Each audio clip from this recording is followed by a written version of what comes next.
बिस्मिल्लाहिर्रहमानिर्रहीम। अस्सलाम वालेकुम अज़ीज़ तलबा व तलबात। आज हम जमात नाहम का सबक नंबर 5 कलीम और मिर्ज़ा ज़ाहिरदार बेग के सवालात जवाबात पढ़ेंगे। आगाज़ करते हैं। सबसे पहला सवाल, सबक कलीम और मिर्ज़ा ज़ाहिरदार बेग डिप्टी नज़ीर अहमद के किस नावल से मुस्तआर है?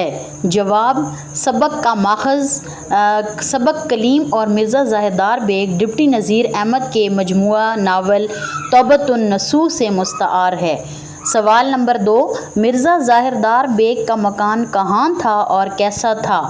जवाब, मिर्ज़ा ज़ाहिरदार बेग का मकान हेडिंग, मिर्ज़ा ज़ाहिरदार बेग का मकान जुमेदार साहब के मकान के पिछली तरफ उपलों की टाल के बराबर था। ये एक कच्चा मकान था। सवाल नंबर 3, मिर्ज़ा ज़ाहिरदार बेग ने कलीम को एक रात के लिए कहाँ ठहराया? जवाब, कलीम के ठहरने की जगह हेडिंग, मिर्ज़ा ज़ाहिरदार बेग ने कलीम को घर के करीब एक मस्जिद में ठहराया। मस्जिद वीरान और वहशतनाक थी, किसी इंसान का नामो निशान तक ना था। मस्जिद में चमगादड़ों की भरमार थी। ये चमगादड़ों में गाफ आता है और रे के ऊपर तो आएगा। सवाल नंबर 4, मिर्ज़ा ने कलीम को रात का खाना किस तौर पर खिलाया, यानी किस तरीके पर खिलाया? जवाब, कलीम का रात का खाना हेडिंग, मिर्ज़ा ने कलीम को रात के खाने में भुने हुए चने पेश किए।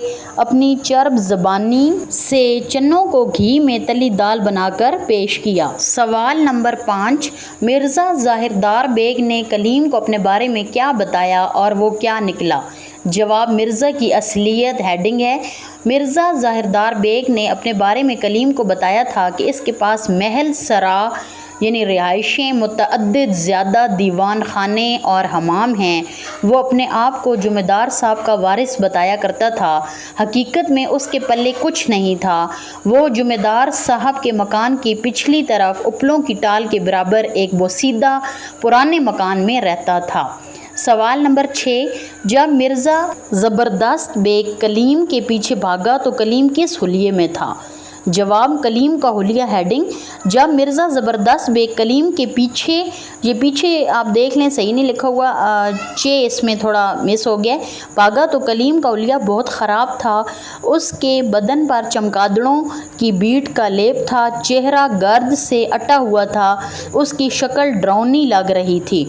तो ये जी आप लोगों के सबक नंबर 5 कलीम और मिर्ज़ा ज़ाहिरदार बेग के सवालात जवाबात मुकम्मल हो चुके हैं। अज़ीज़ तलबा तलबात, आप इससे अपने नोट्स तैयार कर सकते हैं।